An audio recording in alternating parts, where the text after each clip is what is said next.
ବର୍ତ୍ତମାନ ଯାହା ସୂଚନା ମିଳୁଛି, ଦକ୍ଷିଣ ଆଫ୍ରିକା ବିପକ୍ଷ ଦିନିକିଆ ଶୃଙ୍ଖଳା ପାଇଁ ଭାରତୀୟ ଟିମ୍ ଘୋଷଣା।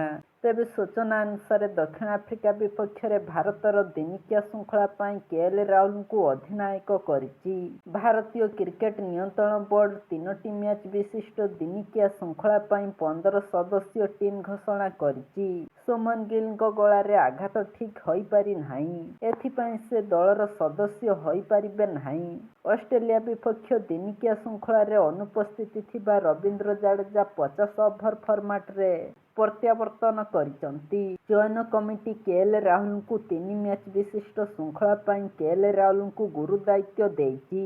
ଷ୍ଟାର ବୋଲର ମହମ୍ମଦ ସିରାଜ ଏବଂ ଯଶପ୍ରୀତ ବୁମରାଙ୍କୁ ଦକ୍ଷିଣ ଆଫ୍ରିକା ବିପକ୍ଷ ଶୃଙ୍ଖଳାରେ ସ୍ଥାନ ମିଳିନାହିଁ। ସେମାନଙ୍କୁ ବିଶ୍ରାମ ଦିଆଯାଇଛି। 15 ଜଣିଆ ଟିମ୍ରେ କେଏଲ୍ ରାହୁଲ, ରିଷଭ ପନ୍ତ, ଧ୍ରୁବ ଜୁରେଲ ୱିକେଟ୍ କିପର ବ୍ୟାଟର ଭାବରେ ଖେଳିବେ।